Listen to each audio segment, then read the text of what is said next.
Hello everyone. तो सुबह सुबह नहा धोकर मैं हो गई थी तैयार और आज है मंडे और आज से मैं स्टार्ट कर रही हूँ अपने पशुपतिनाथ जी महाराज के व्रत। तो मैं सुबह सुबह नहा धोकर तैयार हो गई थी और अब जाना था हमें मंदिर। तो मैंने पूजा का सामान था वो पहले ही सब जजा के छोड़ दिया था। तो इसमें क्या होता है कि हमें एक ही थाली सजानी होती है और उस थाली में सारा सामान इतनी क्वांटिटी में रखना होता है कि वो हम शाम की पूजा में भी यूज़ कर सके, क्योंकि इसमें दूसरा सामान नहीं डलता। जैसे हम अभी जितना सामान लेके जाएंगे उसी सामान से हम शाम की पूजा करेंगे। तो अभी मैं आपको सुबह की पूजा दिखा रही हूँ, शाम को कि मैं एक दूसरा वीडियो डाल दूँगी जब मैं शाम को पूजा करूँगी। तो जो भी आपकी इच्छा हो जो पूरी नहीं हो रही हो तो आप ये व्रत ज़रूर करें। ये आप ये नहीं अंधेरक में या कभी भी शुरू कर सकते हैं। और पशुपतिनाथ जी महाराज के 5 व्रत होते हैं। 5 सोमवार को आपको व्रत करने होते हैं। 2 टाइम पूजा होती है इसमें और ज़्यादा कुछ नहीं होता, बस नॉर्मल जैसे व्रत रखते हैं वैसे ही रखना होता है। बाकी मैं आपको पूजा में दिखा दूँगी कि पूजा कैसे करते हैं। और उसमें आपको सामान ये कि जैसे बेलपत्र, धतूरा, आंकड़े की फुल्ली और सफ़ेद फूल, पीले कलर के फूल, ये सब फूल लेने होते हैं। और मूंग चावल टूटे हुए ना हो और कुछ भी मीठा जैसे मिश्री प्रसाद में सुबह के में मिश्री, इत्र, मौली, जनेऊ और कोई भी एक मीठा फल। और सुबह की पूजा में सिर्फ एक दीपक लगता है, बाकी 6 दीपक शाम की पूजा में लगते हैं। वो मैं आपको दिखा दूँगी वीडियो में। तो चलो अभी तो हम सुबह की पूजा करके आते हैं। तो मैंने अपना सामान ले लिया है और एक किसी भी बर्तन में पानी ले लेंगे। पानी की क्वांटिटी इतनी लेना है कि आप अभी भी काम में ले इसको और शाम को भी ले इसको। वैसे कुछ लोग जैसे जो लोग बहुत दूर से आते हैं और पानी नहीं ला सकते वो मंदिर से भी पानी लेते हैं। तो आप चाहो तो पानी मंदिर से भी ले सकते हो। मैं अपना पानी घर से ही लेके जाती हूँ। तो मैं चलो आपको अपनी पूजा दिखाती हूँ। तो हम मंदिर पहुँच चुके थे और मेरे हस्बैंड ने पहले ही पूजा कर ली थी मुझसे।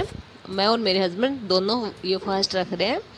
तो जो उनने पूजा की थी मैं वो सब सारे फूल, पत्ती, जनेऊ जो भी सामान था हमें वो सब हटाना है और पूरी अच्छे से साफ़ सफाई करनी है, क्योंकि भोलेनाथ बाबा तभी प्रसन्न होंगे जब बहुत अच्छा साम श्रृंगार करेंगे, उनको सुंदर से तैयार करेंगे।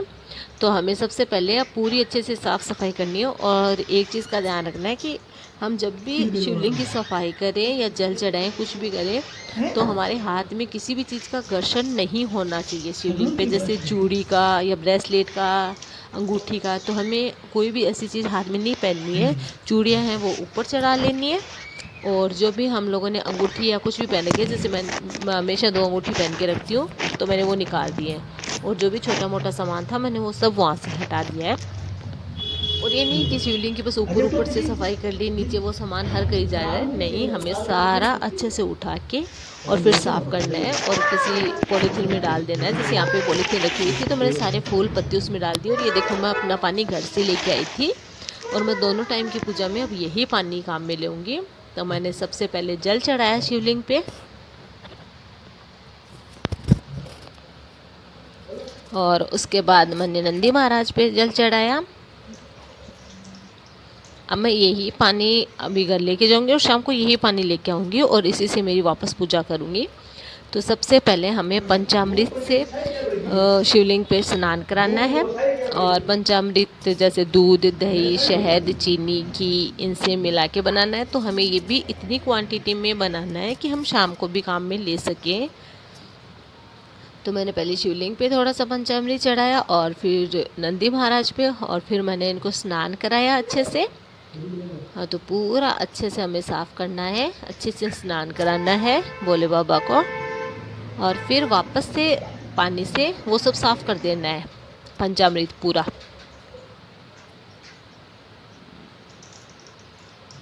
अच्छे से धो लेना है, अच्छे से साफ़ हो जाए। नंदी महाराज पे भी थोड़ा सा जल चढ़ाना है। और ये शिवलिंग बड़ा है तो हम मतलब ऐसे पूरा बैठ के पूजा अच्छे से हो नहीं पाती है, पूरी साफ़ सफाई नहीं हो पाती, इसलिए बीच बीच में ऐसे थोड़ा उठना पड़ता है। और जब भी हम पशुपतिनाथ जी महाराज का व्रत करें तो जो आसपास जो भी मूर्तियों जैसे पीछे दिख रही है ना, यहाँ पे पार्वती माता की भी है, गणेश जी की भी है, तो उन सब के भी तिलक करना है और थोड़ा थोड़ा प्रसाद लगाना ही है। अब स्नान हो चुका था, अब बारी थी भोले बाबा के श्रृंगार की।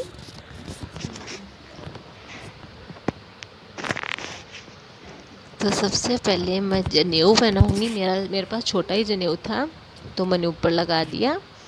और उसके बाद चंदन से भोले बाबा का श्रृंगार करना है। तो मैंने चंदन से त्रिकुंड बनाया था, ओम बनाया था, ऐसा करके आपको जो जैसा भी आता हो आप ऐसा श्रृंगार कर सकते हो। चंदन आप केसरिया, लाल, सफ़ेद जो आपको मिले आप वो ले सकते हो। ऐसा फिक्स कुछ नहीं है कि जितना सामान हो सब ही लेना है, आपको जितना मिले अच्छे से लेना। भगवान श्रद्धा देखते हैं, सामान नहीं। आपके पास जितना सामान है आप उतने से भी श्रृंगार कर सकते हैं। तो चंदन और गुलाल से भी कर सकते हैं, गुलाल, भस्म, चंदन, अबीर, जितना आपको सामान मिले आप इन सब से अच्छे से ये चीज़ें भैया हम काम में ले सकते हैं। और याद रखना, कभी भी शिवलिंग पे रोली सिंदूर नहीं चढ़ता, तो हमें शिवलिंग के ऊपर ये नहीं चढ़ाना है। नीचे के हिस्से में जहाँ पे मैं अभी कर रही हूँ, यहाँ पे शिव जी का परिवार है भोले बाबा का, उनकी 5 बेटियाँ, पार्वती माता। तो हमें यहाँ पे रोली और हल्दी से तिलक करना है।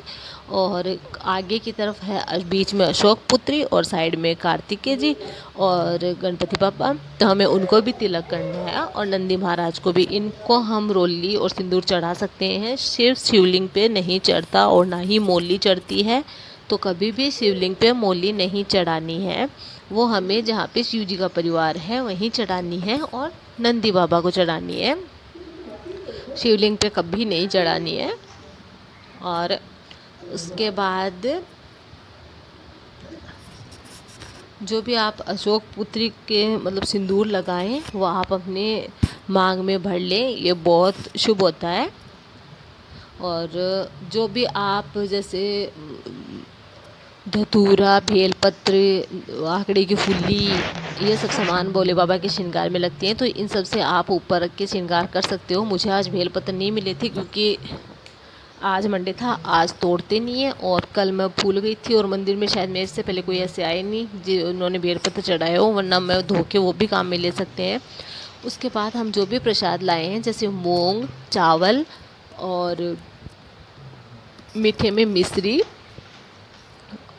इलायची, लौंग और सुपारी और कोई भी मीठा फल, तो आप ये ला सकते हो। और ये हर जगह चढ़ाना है, जैसे शिवलिंग के ऊपर, नीचे उनके परिवार में, हर जगह। और नंदी बाबा को तो ये सारी चीज़ें हम थोड़ी थोड़ी करके चढ़ाएंगे। और इतनी क्वांटिटी में लेके आनी है कि दोनों टाइम में काम आए। थोड़ी बचा के रखनी है, सारा अभी नहीं चढ़ाना, क्योंकि शाम की पूजा में भी जो हम अभी लेके हैं वही काम में लिया जाएगा, एक्स्ट्रा कुछ नहीं होगा। और इसके बाद मैं अबीर से बाबा का श्रृंगार कर रही हूँ। आप अबीर, भस्म, गुलाल, इन सब चीज़ों से श्रृंगार कर सकते हो। जितना आपको मिले आप उतने सामान से भी बहुत सुंदर सा श्रृंगार कर सकते हो।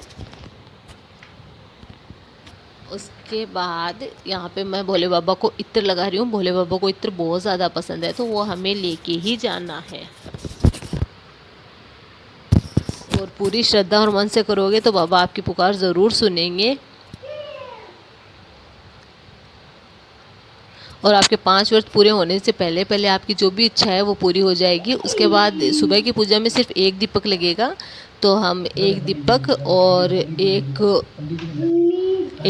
और धूप ही लगानी है अभी, तो वो हम लगा के पूजा करके अपनी विश मांगेंगे।